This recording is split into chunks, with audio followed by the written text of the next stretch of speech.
আজ গাজা উপত্যকায় ফের এক বিভীষিকাময় দিন। ইসরায়েলি সেনাবাহিনীর লাগাতার বিমান ও স্থল হামলায় প্রাণ হারিয়েছে অন্তত ৭৩ জন ফিলিস্তিনি। নিহতদের বেশিরভাগই নারী ও শিশু।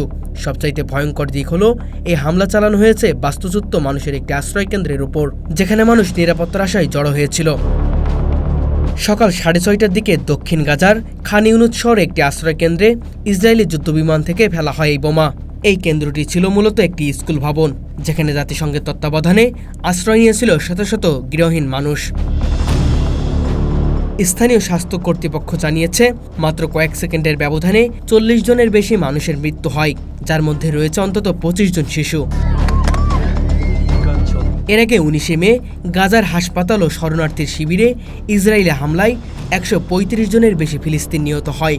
নিহতদের মধ্যে ৫ জন সাংবাদিকও রয়েছে। এই হামলাগুলি অপারেশন গিডিওনের চ্যারিয়ট নামক অভিযান অংশ হিসেবে চালানো হয়েছে। এই হামলার ঘটনায় বিশ্বজুড়ে নিন্দার ঝড় উঠছে।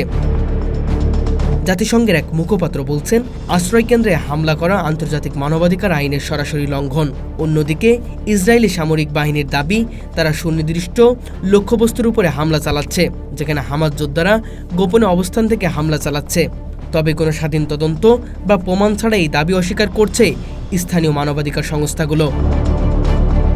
জাতিসংঘের হিসাব অনুযায়ী চলমান এই সংঘর্ষে ইতিমধ্যে গাজার অন্তত ১২ লাখ মানুষ বাস্তুচ্যুত হয়েছে। খাদ্য, ঔষধ, পানি সবকিছুই ভয়াবহ ঘাটতি। হাসপাতালগুলোতে নেই পর্যাপ্ত সরঞ্জাম, আর প্রতিদিন আসছে নতুন করে আহত মানুষ। বিশ্লেষকরা বলছেন, এই সংঘাত শুধু হামাস বনাম ইসরায়েলের লড়াই নয়, বরং এর পেছনে রয়েছে ভূরাজনৈতিক শক্তির গভীর হিসাব নিকাশ। একদিকে মার্কিন যুক্তরাষ্ট্রের সরাসরি সমর্থন ইসরায়েলের জন্য একটি রাজনৈতিক ছাড়পত্র হয়ে দাঁড়াচ্ছে, অন্যদিকে আরব দেশগুলোর প্রতিক্রিয়া অনেকটাই বিভাজিত।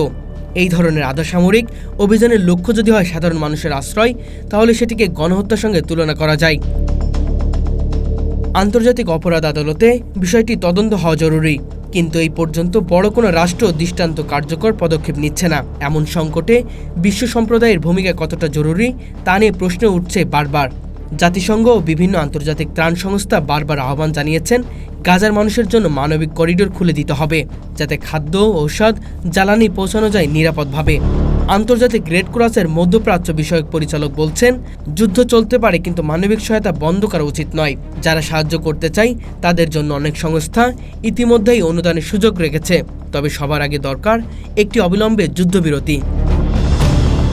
গাজার চলমান সংঘর্ষের ফলে মানবিক পরিস্থিতি চরম আকারে ধারণ করছে। খাদ্য, পানি ও ঔষধের তীব্র সংকট দেখা দিয়েছে এবং বহু হাসপাতালে কার্যক্রম বন্ধ করতে বাধ্য হয়েছে। ইসরায়েলের অবরোধের কারণে ত্রাণ সরবরাহ ব্যাহত হচ্ছে, যার ফলে লক্ষাধিক মানুষ অনাহারে ভুগছেন। তুরস্ক, কাতার ও দক্ষিণ আফ্রিকার মতো দেশগুলো সরাসরি নিন্দা জানালেও বড় আকারে হস্তক্ষেপ করছে না কেউই। প্রশ্ন উঠছে, আন্তর্জাতিক আইন ও মানবাধিকার শাসন কি শুধু নীতির কথা, নাকি শক্তিশালীদের ইচ্ছার উপর নির্ভর করে? গাজায় আজ পরিণত হয়েছে এক মৃত্যুপরীতে। ধ্বংসস্তূপের নিচে পড়ে আছে শত শত স্বপ্ন, প্রাণ আর ভবিষ্যৎ। গাজা শরণার্থী শিবির ও বেসামরিক স্থাপনার উপর ইসরায়েলের হামলা আন্তর্জাতিক মানবাধিকার আইন লঙ্ঘনের শঙ্কা সৃষ্টি করছে। অবিলম্বে যুদ্ধবিরতি ও মানবিক সহায়তা নিশ্চিত করা এখন সময়ের দাবি।